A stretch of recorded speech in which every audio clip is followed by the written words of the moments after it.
Vamos abrir a palavra do nosso Deus nesta manhã, no livro de Salmos, no Salmo 146. São apenas 10 versículos, eu lerei os versos ímpares e os irmãos lerão os versos pares.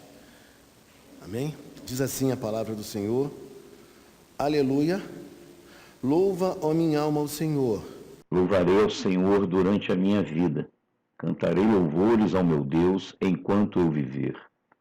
Não confieis em príncipes, nem nos filhos dos homens, em quem não há salvação. Sai-lhes o espírito e eles tornam ao pó. Nesse mesmo dia perecem todos os seus desígnios. Bem-aventurado aquele que tem o Deus de Jacó por seu auxílio, cuja esperança está no Senhor seu Deus.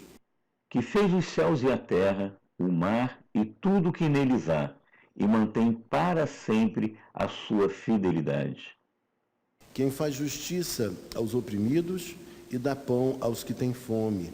O Senhor liberta os encarcerados. O Senhor abre os olhos aos cegos, o Senhor levanta os abatidos, o Senhor ama os justos. O Senhor guarda o peregrino, ampara o órfão e a viúva, porém transtorna o caminho dos ímpios. Todos juntos. O Senhor reina para sempre, o teu Deus, ó Sião, reina de geração em geração. Aleluia. Vamos orar mais uma vez. Ó Pai bendito, Deus amado, te agradecemos, Pai, porque o Senhor nesta manhã nos trouxe a esta casa de oração. Te agradecemos, Pai, porque tivemos o privilégio de te adorar, ó Deus, com os louvores, com os cânticos, também com as orações que foram feitas, com as ofertas que foram trazidas nesta manhã. Obrigado por tudo isso. E agora nós te pedimos que o Senhor nos ajude, que o Senhor nos auxilie, para que a tua palavra, que já é tão conhecida, Pai, ela possa falar ao coração de cada irmão e de cada irmã. É assim que nós te oramos e te agradecemos por tudo, porque te oramos em o nome santo de Jesus Cristo, o teu Filho amado. Amém. Meus irmãos, o Salmo 146 até o Salmo 150 são salmos que eles começam com aleluia e eles terminam também com aleluia. Louvai ao Senhor, louvai a Jeová, é o que o texto está querendo dizer com aleluia. E quando a gente pensa em aleluia, eu fico vendo o seguinte: se existem, por um lado, irmãos que têm a postura de banalizar o aleluia, né? Qualquer coisa é aleluia, aleluia. Eu fui numa igreja que era tanto aleluia que eu falei, olha, está complicado para mim, porque para raciocinar, diante de tanto aleluia, estou tendo dificuldades. Mas também, por outro lado, existem aqueles irmãos que, por algum tipo de preconceito ou dificuldade denominacional, eles também têm um receio tremendo de usar a expressão aleluia. Mesmo que o momento seja aquele momento no qual não exista outra expressão a não ser aleluia. Para quem está vivendo um momento adverso, uma dificuldade, um problema na família, na saúde, alguma crise, alguma coisa nesse sentido, o que acontece? E de repente Deus intervém e Deus muda completamente as circunstâncias da sua vida de tal forma que você fica surpreso, maravilhado, abençoado e feliz. Só existe uma expressão que você que traduz o seu sentimento nesta hora. Que expressão é essa? Aleluia. Não é verdade? Aleluia. Expressa tudo o que você está sentindo, a sua satisfação, o seu contentamento, a sua alegria em Deus, porque as coisas mudaram e estão agora completamente diferentes do que elas estavam. Quando a gente olha para esse texto, a gente vê que o salmista, alguns autores inclusive expressam isso, no primeiro aleluia, é como se ele estivesse chamando, conclamando todas as pessoas a adorarem a Deus, a louvarem ao Deus Criador, ao Deus poderoso, Criador dos céus e da terra, a Jeová. Em primeiro lugar seria isso. Mas no segundo momento, quando a gente olha para o texto, a gente observa que ele parece que conversa com a sua própria interioridade. O salmista está tendo aquela conversa que às vezes nós temos conosco mesmo. E ele diz assim, veja comigo na Bíblia Sagrada, ele diz: louva, ó minha alma, ao Senhor. O salmista não está dizendo que apenas a sua parte etérea, a alma, iria louvar a Deus, ou deveria louvar a Deus. Mas quando aparece aqui a expressão alma, é como se ele dissesse que todo o meu ser, que toda a minha pessoa adore a esse Deus tão maravilhoso. Que todo o meu ser o adore. Que toda a minha vida, que minha alma, que meu corpo, tudo possa servir de adoração a Ele. E é essa expressão que Ele traz para cada um de nós, toda a sua pessoa. E quando chega no versículo de número 2, ele vai dizer assim: louvarei ao Senhor durante toda a minha vida. E o que será que o salmista tem em mente quando ele diz que deveria louvar ao Senhor durante toda a vida dele? Ele está querendo dizer o seguinte para a gente, que quando nós voltamos para Deus ou conhecemos a esse Deus, a gente não pode adorá-lo apenas durante alguns momentos da nossa vida. Nós não podemos adorá-lo, louvá-lo, apenas quando as coisas estão acontecendo como nós gostaríamos que elas acontecessem. Que mesmo nos momentos de adversidade, nós precisamos manter a nossa confiança, a nossa fé nele e continuar adorando a esse Deus que é tão maravilhoso, que é tão poderoso e que ao mesmo tempo é um Deus extremamente pessoal. É adorar a Deus na sua juventude, mas é adorar a Deus também quando os seus dias forem se passando e você vai se tornando um ancião.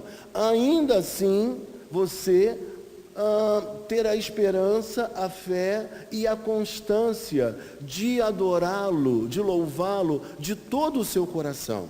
A nossa relação com esse Deus não pode ser uma relação circunstancial, não pode ser uma relação momentânea, precisa ser uma relação de todo o tempo. Por isso, o salmista diz que durante toda a sua vida, ele queria fazer uma coisa: ele queria adorar a Deus. Ele sabia quem era esse Deus. E se você olhar para o texto, você vai observar um outro detalhe muito importante aqui. Quando ele diz para nós, isso eu queria que você percebesse no versículo 1 ainda, ele fala a mesma coisa na parte A do primeiro versículo, e ele fala de novo a mesma coisa no versículo, também na sua parte B. Versículo 2, veja comigo o que eu quero explicar a vocês. Louvarei ao Senhor durante a minha... E depois, cantarei louvores ao meu Deus enquanto eu viver. Ele está trazendo para nós algo muito comum na poesia bíblica, que eu já expliquei aos irmãos. Ele está trazendo aqui um paralelismo hebraico. É muito comum na teologia, na poesia, quero dizer, hebraica, você encontrar no mesmo trecho a mesma coisa sendo dita com palavras diferentes. Então, observe comigo: louvarei ao Senhor durante a minha vida, cantarei louvores ao meu Deus enquanto eu viver. É a mesma coisa sendo dita de maneira diferente. Mas o que é importante para nós aqui é que ele está dizendo que enquanto ele vivesse, ele queria fazer uma coisa: ele queria adorar a Deus. Se você olhar para o Salmo 150, no seu versículo de número 6, ele vai nos dizer o quê? Todo ser que respira, todo ser que respira. Então, é como se ele dissesse: enquanto eu estiver vivo, enquanto houver ainda em mim fôlego de vida, eu quero fazer uma coisa com todo o meu ser. Eu quero louvar a esse Deus que é tão maravilhoso, que é tão abençoador, que me conhece, que me ama, e eu quero viver para Ele. E aí, irmãos, depois dele identificar, dele conversar com esse Deus, ele falar que ele queria de fato louvar a esse Deus por toda a sua vida, quando chega nos versículos de número 3 e versículo de número 4, ele vai nos expressar aqui com muita clareza em quem nós não devemos confiar. Primeiro ele fala que ele tinha certeza, ele desejaria por toda a vida adorar a Deus. É o primeiro ponto. Depois, no segundo momento, versículos seguintes, 3 e 4, ele vai falar que existe alguém em quem não se deve pôr a sua confiança. Porque às vezes, o que acontece com a gente? Às vezes nós temos a inclinação, nós temos a sedução de colocar a nossa confiança não em Deus, mas colocar a nossa confiança em poderosos, em pessoas influentes, em pessoas que podem abrir portas para nós. A gente às vezes é seduzido por essas ideias, mas o texto fala para nós, versículo 3 e 4, que nós não devemos, em primeiro lugar, fazer o quê? Não confieis em príncipes, nem nos filhos dos homens, em quem não há salvação. É como se a gente pensasse assim, eu não sei se você já teve alguém que te ajudou num momento difícil, num momento de dificuldade. Eu já tive, em alguns momentos, pessoas maravilhosas da parte de Deus que me abençoaram muito. Mas é como se nós confiássemos que essas pessoas, elas seriam amparos para nós, em primeiro lugar, antes de Deus. E é curioso notar que, às vezes, a gente pensa assim, fulano é tão influente, tão poderoso, que eu estando bem com ele, eu vou ter sempre a sua ajuda, o seu apoio e o seu amparo. Só que, ainda que essa pessoa queira, deseje te ajudar sempre, existem momentos que os recursos humanos, eles são precários, eles são pequeninos, eles não são fortes o suficiente para poder nos ajudar. Por exemplo, eu conheci uma pessoa, uma mulher, tinha uma situação muito boa, e ela ajudava diversas pessoas. Mas quando a crise se instalou no Rio de Janeiro, no estado do Rio de Janeiro, depois de 2014, 2015 talvez, não me recordo tão precisamente, essa pessoa que tanto ajudava as pessoas, houve um momento que ela foi procurada por um amigo, e esse amigo já havia sido abençoado por ela, ajudado por ela em diversas oportunidades.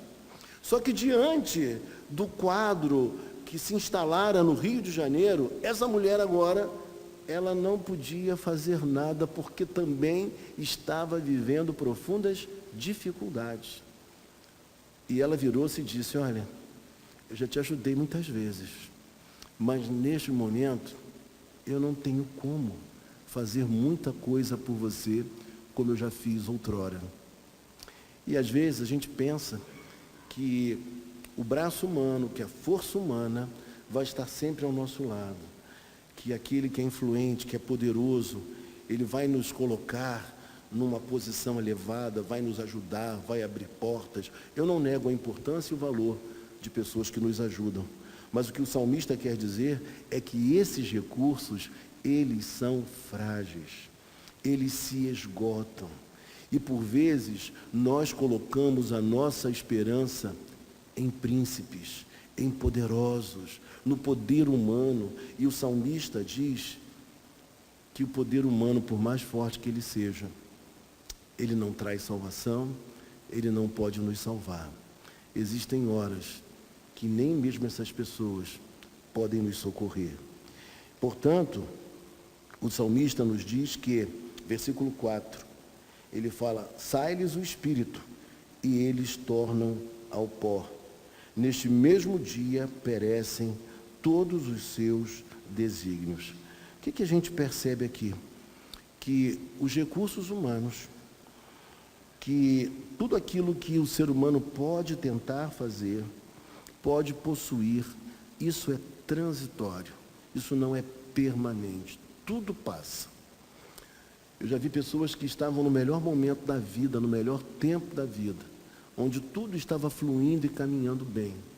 De repente, o tempo fechou, as coisas pioraram, a crise se instalou, e agora só havia uma única alternativa: contar com Deus. Mas o que é maravilhoso de dizer é que quando a gente conta com Deus, quando nós temos Deus, na verdade nós temos tudo. Nós temos aquele que pode fazer o inimaginável. Nós temos aquele que é capaz de reverter os quadros mais difíceis, as situações mais perversas.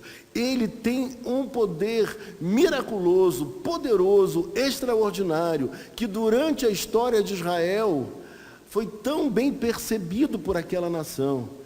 E eu digo a você, na história da igreja, não é e não foi diferente.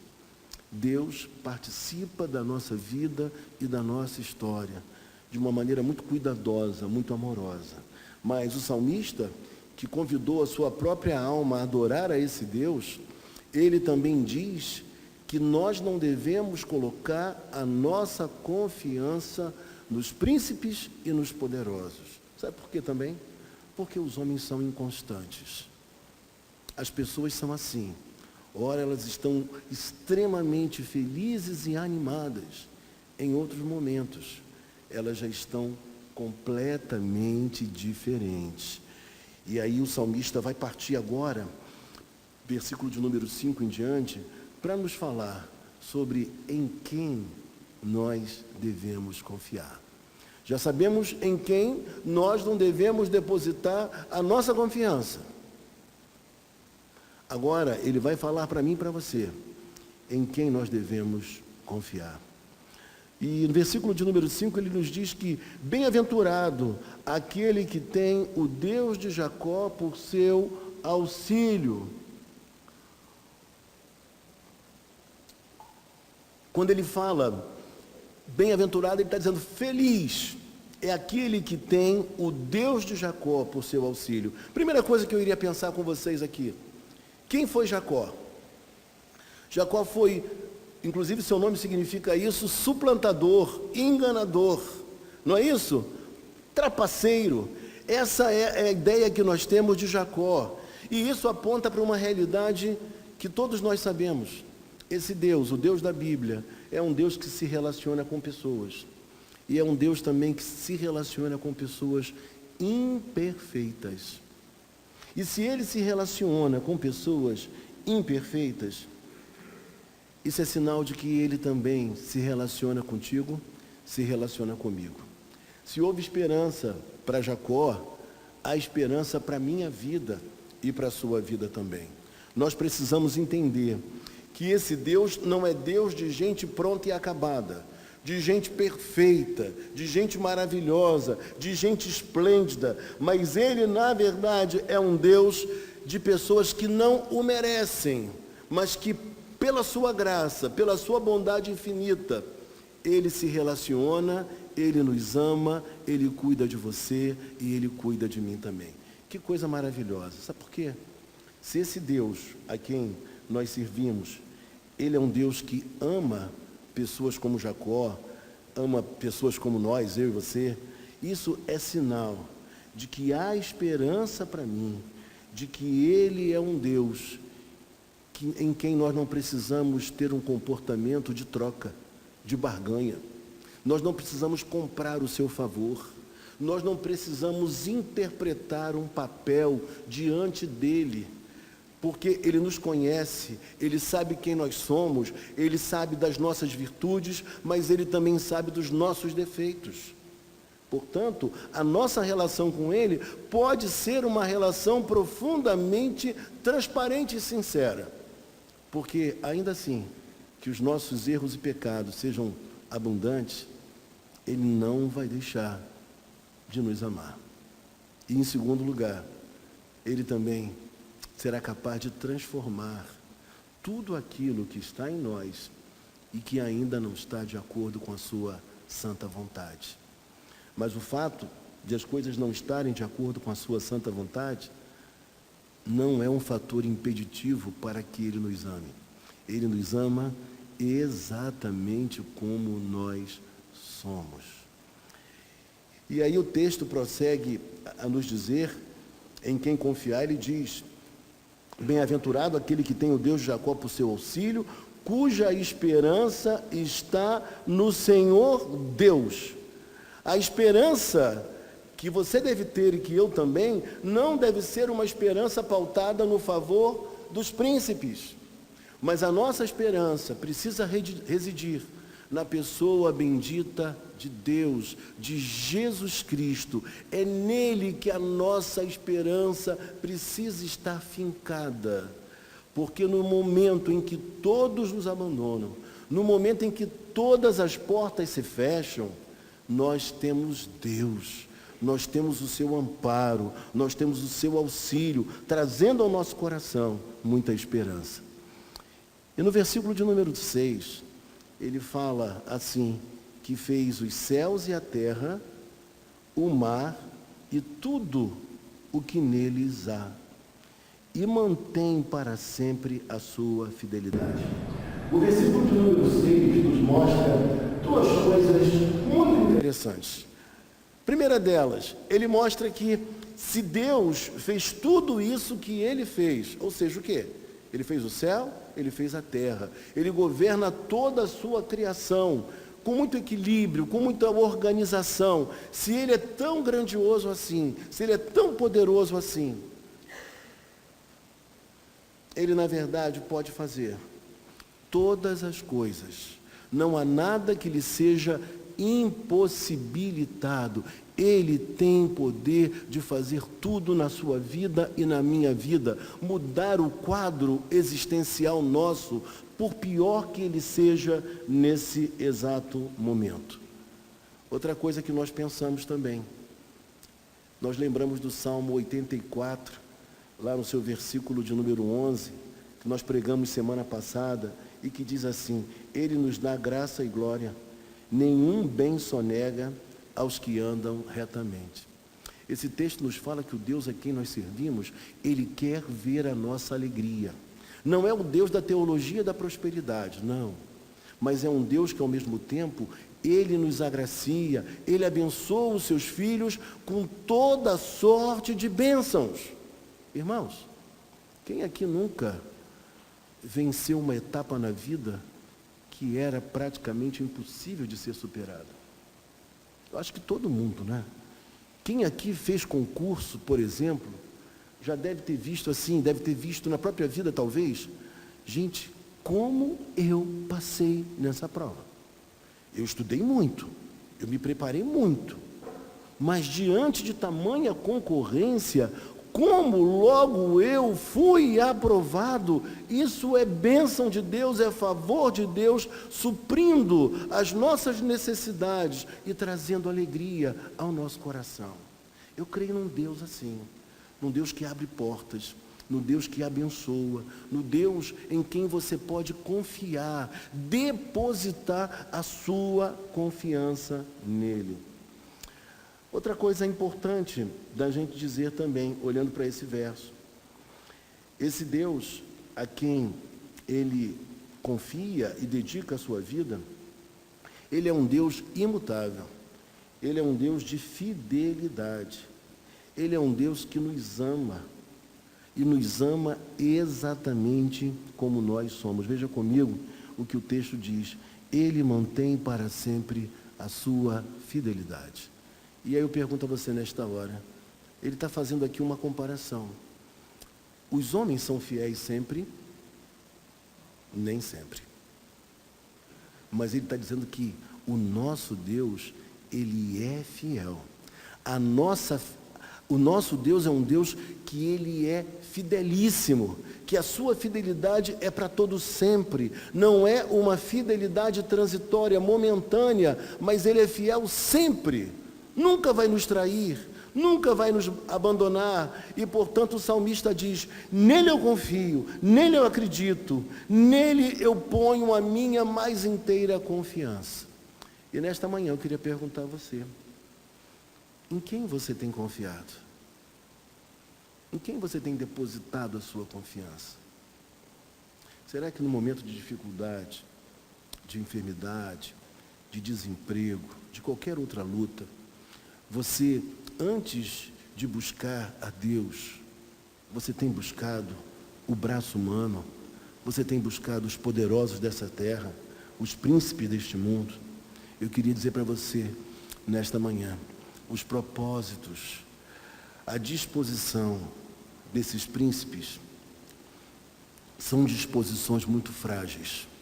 Mas quando nós, em meio a todos os conflitos, dificuldades e dissabores da vida, nós colocamos a nossa confiança em Deus, nós podemos ter a certeza que, por pior ou piores que sejam os momentos vividos, esse Deus vai estar conosco, nos surpreendendo, cuidando de nós, abrindo portas maravilhosas para a minha vida e para a sua vida também.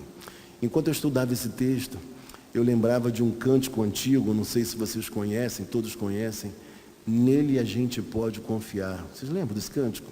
Gente, uma letra simples, uma letra sem muita poesia, mas que expressa uma grande e profunda realidade. O que esse compositor disse é justamente o que o salmista também está dizendo, pela experiência própria dele. Ou seja, esse Deus a quem ele servia é um Deus em quem nós podemos confiar. E depois, irmãos, de falar em quem nós devemos confiar, quando chega no versículo de número 7, o salmista vai nos dizer o seguinte: como age na história esse Deus em quem nós podemos confiar? Como Deus age? E o que me chama a atenção aqui é que a gente não é de nenhuma linha política extremada, mas o que é interessante dizer é que a Bíblia, já no Antigo Testamento, ela tinha um cuidado muito grande com aqueles que sofriam. Haviam as leis sociais de Israel, e aqui o texto diz para nós no versículo 7, o que faz justiça aos oprimidos. Esse Deus que ele está falando que depositaria toda a sua confiança e a sua vida, é um Deus que, na verdade, faz justiça aos oprimidos. Eu não sei se você já foi alguma vez oprimido na vida. Alguns são oprimidos espiritualmente, mas toda opressão espiritual, ela é vencida porque Jesus Cristo nos liberta. A Bíblia nos fala em Colossenses capítulo 1, versículo 13, ele vos transportou do império das trevas para o reino do Filho do seu amor. A libertação espiritual há. O jugo de Satanás é vencido, superado, e nós temos liberdade em Jesus Cristo. Então, toda opressão fica por terra. Mas o texto nos diz que também há um outro tipo de opressão. Você pode estar sendo oprimido pelas circunstâncias da vida. Você pode estar sendo oprimido no seu local de trabalho. Você pode estar sendo oprimido dentro de um relacionamento perverso e manipulador. E o que é interessante dizer é que o Deus em quem o salmista acreditava era um Deus que faz justiça aos oprimidos. Se em algum momento da sua vida você foi oprimido ou está sendo oprimido, nós sabemos que no momento exato da parte de Deus, Ele fará justiça a você. É como aquele texto que diz, que o nosso direito vai ser tão limpo como o sol ao meio-dia, naquele momento de maior claridade, naquele momento de luz mais intensa do dia, o nosso direito será tão nítido dessa forma, patente a todas as pessoas, o nosso direito. Ele fala que esse Deus faz mais. Ele fala que esse Deus também, ele dá pão aos que têm fome. E aqui a gente pode pensar em pão a quem tem fome de duas maneiras. Ele dá pão àquele que necessita de alimento físico. É Ele quem abre portas para que as pessoas com dignidade tenham o seu trabalho e a condição de se alimentar. Mas o texto também pode ter uma aplicação espiritual. Esse Deus é aquele Deus que alimenta a nossa alma. Ele traz o alimento para o nosso ser interior. Aquele alimento que mais ninguém pode dar. Ele pode trazer o suprimento de todas as nossas necessidades mais íntimas do ser. E eu digo a você uma coisa nesta manhã. Em nossos dias, o que nós mais percebemos é que o ser humano está precisando e necessitando desse Deus revelado na pessoa de Jesus Cristo, que é um Deus que alimenta, que traz o pão, que mata a nossa fome existencial. E quando eu falo fome existencial, eu digo para você que tem muita gente que tem o pão material e com muita abundância. Mas às vezes falta a essas pessoas o quê? O pão que supre as necessidades da própria vida interior. É o tipo de gente que tem tudo, mas não tem nada. É o tipo de gente que, mesmo tendo todas as coisas, não consegue se alegrar naquilo que tem e possui. É disso que a gente está falando. Mas ele fala que esse Deus é capaz de matar, de aplacar a fome de cada um de nós. E diz mais o texto, ele fala que o Senhor liberta os encarcerados. E eu fiquei pensando, lembrando do Salmo não, fiquei lembrando, sabe de quê? De Isaías 61. Você lembra de Isaías 61? A pôr em liberdade os algemados, né? A anunciar o ano aceitável do Senhor. Isaías 61. Eu fiquei pensando comigo, esse Deus, ele é tão maravilhoso que não existe cadeia, que não existe corrente que possa nos deter, porque é Ele mesmo quem traz libertação à nossa vida. Libertação do poder do maligno, libertação de um pecado que nos assedia, libertação de todas as instâncias espirituais perversas que vêm contra o ser humano. Esse Deus, Ele tem poder para nos libertar. É Ele quem nos liberta. Eu queria dizer para você nesta manhã, se existe algo ainda que está te segurando, se existe algo que está te prendendo, nesta noite, ou melhor, nesta manhã, isto precisa ficar para trás. Nesta manhã, isso precisa ficar para trás, porque Ele já nos libertou. Nós vivemos agora em outro patamar espiritual.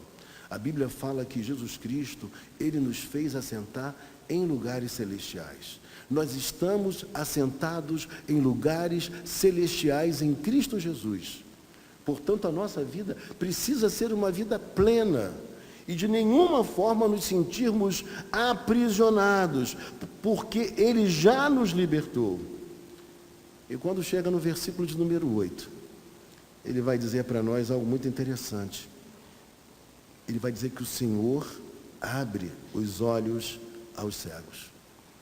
Quando a gente olha para o texto sagrado, para a Bíblia Sagrada, a gente observa que em vários momentos o Senhor curou cegos. Restaurou a visão de pessoas que não enxergavam perfeitamente. E Ele tem poder para fazer isso. A visão natural. Mas Ele também tem poder de libertar, de fazer enxergar, de curar a nossa visão de toda a dificuldade que nós possamos ter de ver a vida como ela é. Ele tem poder de trazer a cura para a nossa visão espiritual. Ele pode dar direção para a nossa vida. Ele pode te mostrar qual o caminho a seguir. Em primeiro lugar, o caminho da salvação. Mostrar para você de maneira muito clara, visível, que Jesus Cristo é o único que pode trazer salvação à sua vida. Mas Ele também pode dar direção à sua própria história. Porque às vezes nós estamos vivendo, enxergando muito bem com a visão natural, mas nós estamos sem direção. Nós não sabemos que caminho seguir, que escolha fazer, por onde andar, o que abrir mão e o que decidir em favor. A gente tem essas dificuldades todas na vida. E aí eu pergunto, será que nessas horas de alguém que esteja vivendo essa realidade, essa pessoa tem buscado em Deus a direção, a orientação do caminho certo a seguir? É isso que nós precisamos fazer nesses momentos, buscar de maneira muito intensa a direção de Deus, para que Deus nos aponte o caminho, para que a nossa visão espiritual se abra e a gente saiba optar por aquilo que é melhor. Eu que aconselho muita gente, eu vejo pessoas presas às vezes a um namoro patológico e doentio. Pessoas sem coragem, de romper aquele relacionamento. Eu vejo pessoas que estão sendo escravizadas, estão sem saber o que fazer. Eu vejo outras pessoas que às vezes estão dentro de uma estrutura empresarial, insatisfeitas, infelizes, mas elas não conseguem tomar uma atitude em Deus para mudar o curso da sua própria vida. E eu creio num Deus, que é o Deus do salmista, que restaura a nossa visão, que nos mostra a maneira de caminhar e de seguir. E quando chega no versículo 8, parte B, ele diz: o Senhor levanta os abatidos. Quem nesta manhã está abatido? E eu diria mais para vocês, em dias como os nossos, de tamanha dificuldade, quem não sente algum abatimento na vida? Quem por vezes não se sente assim? Mas o texto nos fala que esse Deus, ele não permite que a gente viva dessa forma. Ele levanta os abatidos. Ele não permite que a gente viva encurvado, levando uma vida que não é a vida proposta por Ele para nós. Nós precisamos nos levantar em Deus para viver plenamente a nossa vida. E ele fala ainda, estou resumindo para a gente terminar, ele fala ainda que o Senhor ama os justos. Você é justo? Você foi justificado por Jesus Cristo? Amém? Saiba de uma coisa, Ele te ama. Saiba que Ele não te abandona. Saiba que Ele gosta de você e que Ele te ama do jeito que você é. É como um pai olha para o filho. O filho, por vezes, não faz nada do que o pai gostaria. O filho desobedece, não ouve. Mas eu tenho certeza que qualquer pai que seja realmente pai, apesar de discordar de seus filhos, ele tem um profundo amor. E se o nosso amor, porque somos humanos e falhos, é tão intenso e tão grande, imagina você o grande amor que Deus tem para com a sua vida e para com a minha vida. Não existe nada, nem ninguém na face da terra que a gente ame mais do que os nossos filhos.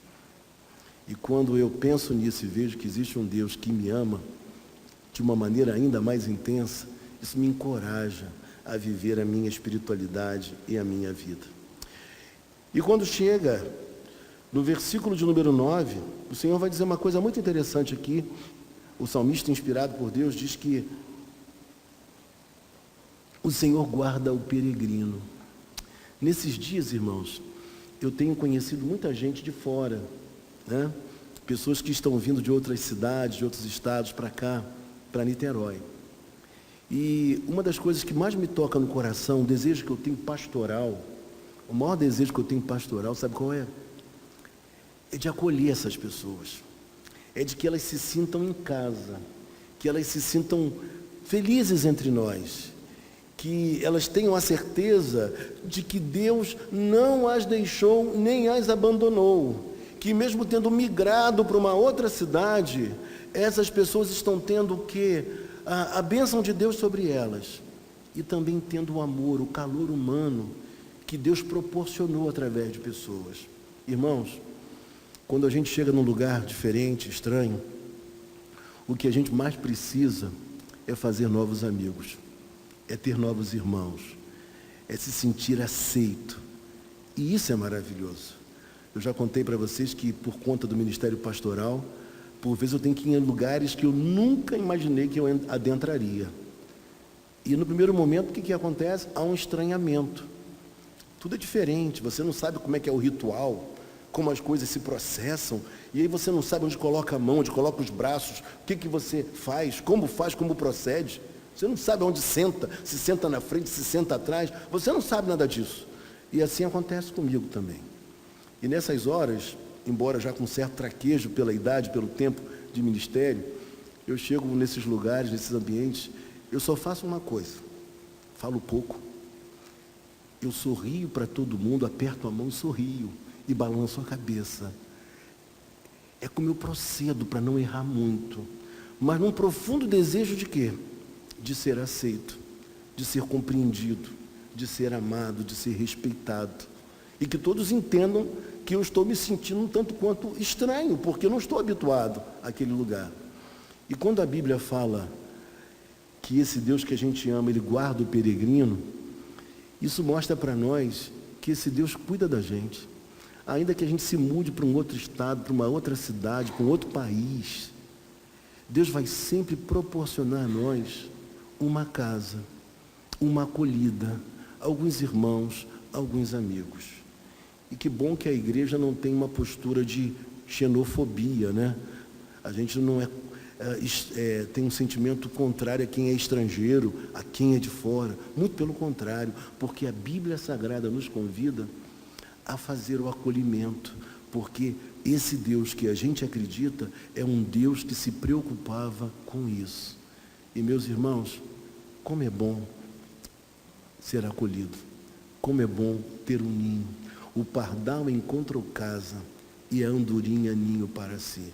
Encontrar novos amigos, novos irmãos, novos companheiros de jornada, é o que o texto nos fala. O Senhor guarda o peregrino, ampara o órfão e a viúva. Ampara o órfão e a viúva. Irmãos, não existe fragilidade maior do que alguém sendo uma viúva. Como uma pessoa se sente frágil? Às vezes, não encontra acolhida por parte até mesmo dos familiares. Ninguém quer ficar. Ninguém quer receber. É viúva. E pior ainda, quando a viúva não tem recursos. Quando a viúva não tem pensão grande. Quem vai cuidar dela? Quem vai recebê-la em casa? O nosso Deus é um Deus que se preocupa com as pessoas, inclusive nesses momentos adversos. E eu digo a você, como não amá-lo? Como não adorar a um Deus que se preocupa com essas questões tão presentes no nosso dia a dia? Como não amar um Deus que é um Deus sensível? Porque só um Deus sensível é capaz de se preocupar com todos aqueles que estão vivendo um momento de adversidade na vida. E aí, quando chega no versículo 9, parte final, ele diz: porém transtorna o caminho dos ímpios. Ele está mostrando para nós que, às vezes, tudo parece muito fácil para aquele que é ímpio. Às vezes nós olhamos e pensamos assim, tudo está indo bem demais para ele e para mim, não. As portas se abrem.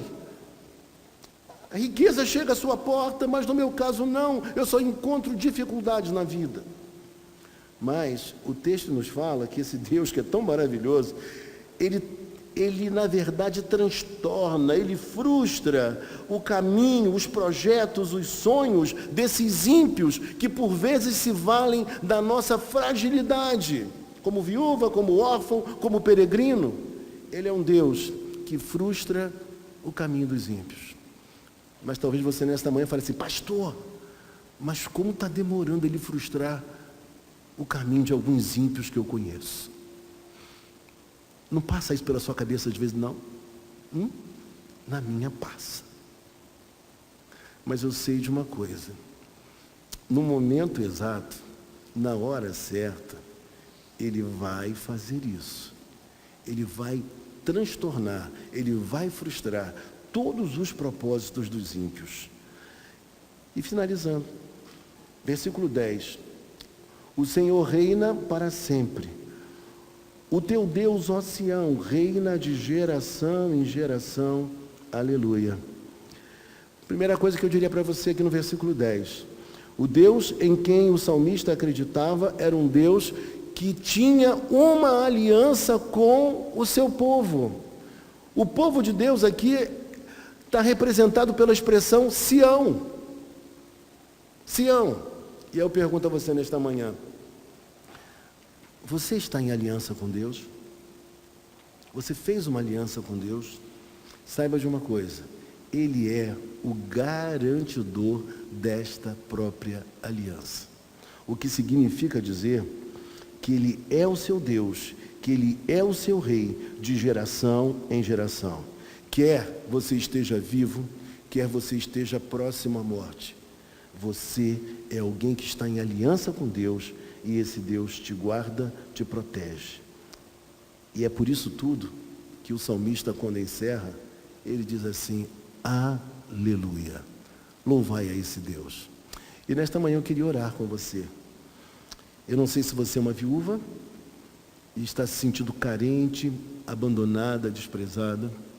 Eu não sei se você é alguém que é peregrino, é alguém que a sua vida mudou, sua cidade mudou, seu estado mudou, e você precisa de acolhimento e de amor.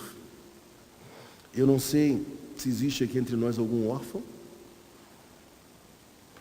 mas eu sei de uma coisa: o Deus em quem o salmista depositava sua confiança e sua expectativa de viver a vida toda para Ele, é um Deus fiel, é um Deus que ama, é um Deus que liberta, é um Deus que dá visão, é um Deus que mata a nossa fome também existencial. Como é que está o seu coração nesta manhã? Como é que está a sua vida hoje? Se você de alguma maneira se encontra em alguma dessas questões que foram levantadas aqui, eu queria orar por você, pedir a Deus pela sua vida, talvez direção para a vida, talvez os seus caminhos estejam tanto quanto nebulosos, precisando de direção. Eu quero orar por você. Onde você está, e mesmo onde você está, eu quero pedir a Deus pela sua vida. Senhor Deus e Pai, ao findar deste culto, Pai, eu quero orar por esses queridos que aqui estão, todos esses que aqui vieram, Pai, e que nesta manhã foram convidados a adorar ao Senhor, a dizer aleluia, a louvar ao Senhor e a viver para Ele, a fazer um voto, uma dedicação, uma entrega, de viver para o Senhor para sempre, o adorando e o louvando. Eu quero orar por aqueles que por vezes se sentem tentados a confiar em príncipes e não invocar o Senhor primeiramente. Ó Deus, que nesta manhã nós nos voltemos para o Senhor acima de qualquer coisa, porque se o Senhor abre uma porta, ninguém pode fechar. Se o Senhor nos abençoa, ninguém pode reter essa bênção. Eu quero nesta manhã também orar, ó Pai, por todos aqueles que uma vez encontrando esse amor, têm visto o Teu cuidado, que o Senhor é aquele que tem suprido as necessidades, mesmo em dias difíceis, que o Senhor é aquele que tem os libertado de toda a opressão e de toda a amarra, que o Senhor é aquele que pode dar a visão necessária para se encontrar o melhor caminho, a melhor direção na vida. Eu quero orar por todos aqueles que se encontram abatidos em dias como os nossos. Ó Pai, eu quero pedir a Ti nesta hora, que também todos aqueles que são peregrinos, que eles possam pensar em Ti como aquele que os protege, não importa em que localidade, em qual lugar, em qual país. Obrigado, Senhor Deus, porque Tu és o Deus da aliança. Tu mesmo fizeste um acordo, estabeleceste uma aliança, e o Senhor é aquele que nos protege e que nos guarda. O Senhor também é aquele que frustra, que embaraça, que impede que o mal se propague de maneira demasiada. É o Senhor que frustra os desígnios dos ímpios, Pai. Ó Deus, e nós confiamos no Senhor. Obrigado, meu Pai, por esta manhã, por tudo aquilo que o Senhor comunicou a cada um de nós. Ó Deus, e que esta palavra possa ser incorporada, Pai, ao nosso coração, Pai. E venhamos a observar, ó Deus, no dia a dia da nossa vida, Pai, a alegria de dizer aleluia. Louvado seja o Senhor. Te oramos assim, te agradecemos em nome de Jesus Cristo. Amém. Vamos receber a bênção. Que o amor de Deus o Pai, que a graça de nosso Senhor e Salvador Jesus Cristo, e que as doces, eternas e eternas consolações do Espírito Santo sejam sobre todo o povo do Senhor, espalhados sobre a face da terra e sobre cada um de nós hoje aqui. Amém.